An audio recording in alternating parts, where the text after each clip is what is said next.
kita belajar apa sih? Teks laporan hasil observasi mengenai apa sih? Mengenai apa sih? Struktur, benar. Jadi karena kemarin kita sudah belajar mengenai struktur teks laporan hasil observasi, jadi hari ini kita akan belajar mengenai mengidentifikasi kaidah kebahasaan teks laporan hasil observasi. Oke, sebelum itu Ibu akan menjelaskan dulu mengenai tujuan pembelajaran kaidah kebahasaan ini. Nah, setelah mengikuti pembelajaran, Ibu mau kalian itu bisa menjelaskan pengertian kaidah kebahasaan teks laporan hasil observasi, kemudian mengidentifikasi ciri-ciri kebahasaan dalam teks laporan hasil observasi, dan yang terakhir menemukan contoh kaidah kebahasaan pada sebuah teks laporan hasil observasi. Tuh, ada 3 tujuan pembelajaran kita hari ini. Jadi yang 3 itu Ibu mau kalian bisa capai. Bisa? Bisa. Bisa, jawab bisa. Nah, yang pertama itu ada pengertian kaidah kebahasaan. Kaidah kebahasaan itu adalah aturan penggunaan bahasa yang menjadi ciri khas suatu jenis teks. Kalau menjadi ciri khas suatu jenis teks, itu sudah pasti setiap teks itu memiliki ciri-cirinya masing-masing mengenai kaidah kebahasaan. Jadi, setiap teks itu memiliki kaidah bahasa yang berbeda-beda. Pada teks laporan hasil observasi, kaidah kebahasaan itu digunakan supaya informasi yang disampaikan itu bersifat objektif, yaitu jelas, faktual, sesuai fakta, dan mudah dipahami. Oke? Dan bahasa atau pendapat penulis itu, perasaan penulis itu tidak boleh digunakan saat menulis teks laporan hasil observasi. Slide pertama yang ditanyakan. Ya, silakan.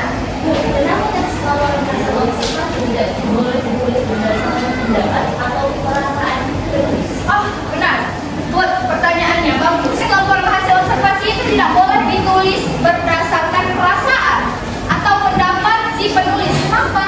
Karena nanti hasil teks laporan hasil observasinya itu bisa bias, bisa dia menyebar kemana-mana karena menurut pendapat kita. Karena pendapat setiap orang itu berbeda-beda.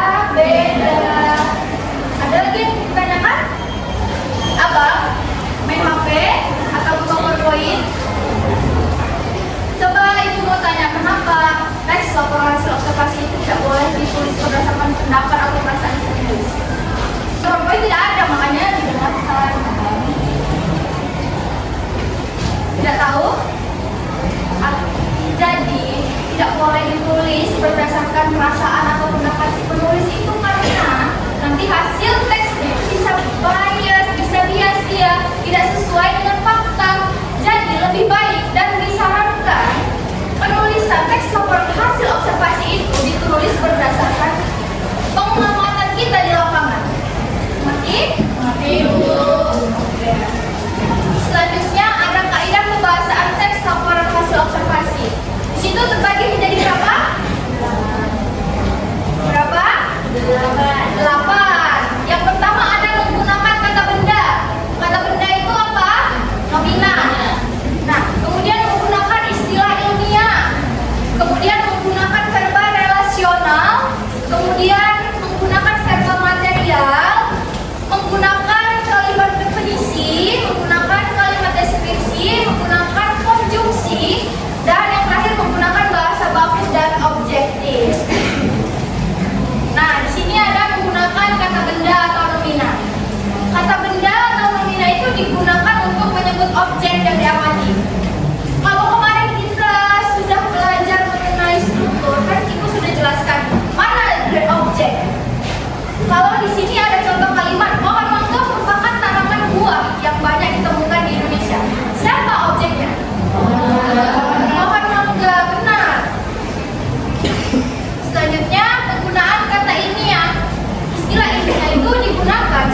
jelaskan tadi.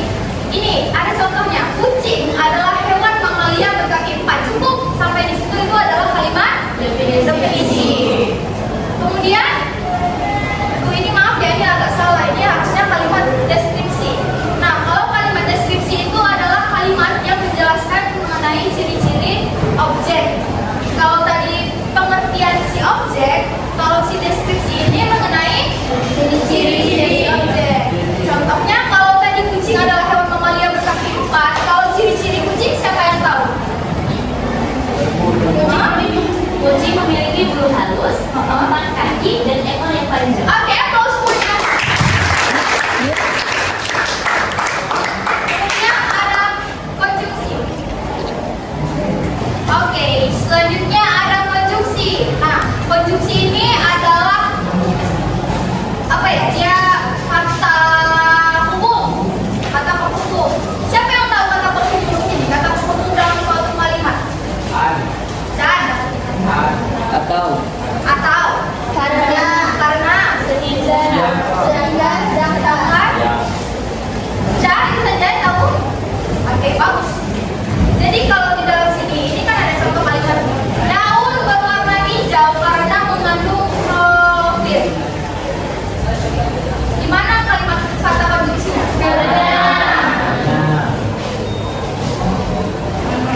Selanjutnya bahasa baku dan objektif. Bahasa baku ini ya wajib ya. Teks laporan hasil observasi itu wajib menggunakan bahasa baku. Dia tidak boleh menggunakan bahasa yang tidak baku. Teks laporan observasi itu wajib menggunakan bahasa ilmiah. Nah, bahasa ilmiah itu sudah pasti baku. Seperti itu.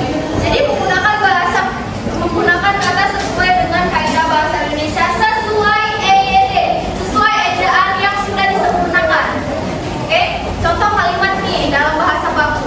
Gajah adalah hewan yang paling lucu. Coba buatlah kalimat yang tidak baku dari kalimat ini. Gajah adalah hewan yang paling lucu. Gajah hewan yang lucu banget. Nah, gajah hewan yang lucu banget itu sebuah kalimat yang tidak baku. Mengerti? Kemudian objektif, dia jelas. Jadi berdasarkan fakta, bukan berdasarkan pendapat kita atau perasaan kita. Contoh kalimat nih, gajah memiliki belalai yang panjang. Objektif kan? Jelas kan? Karena sudah sesuai dengan fakta. Belalai si gajah itu panjang. Siapa yang tidak tahu belalai gajah itu panjang? Ada dalam pikiran kita belalai gajah itu panjang sih. Orang yang tidak pernah melihat gajah secara langsung saja tahu bahwa belalai gajah itu panjang. Nah, sini ada contoh teks laporan hasil observasi. Ibu masukkan sebuah buku-buku ke dalam teks laporan hasil observasi. Ada yang mau baca? Oke, silakan saya. Kupu-kupu merupakan serangga yang termasuk ordo Lepidoptera. Tubuh kupu-kupu terdiri atas kepala, dada, dan perut. Hewan ini memiliki 2 pasang sayap yang berwarna-warni. Kupu-kupu hidup di berbagai habitat dan memperoleh makanan dari nektar bunga menggunakan belalainya. Oke, kasih aplaus semuanya. Selanjutnya itu adalah contoh bagaimana cara mengidentifikasi kaidah kebahasaannya. Oke, di sini ada latihan. Di situ ada 5 tugas. Tapi ibu tidak mau dikerjakan di kertas, ibu mau secara langsung dari sini.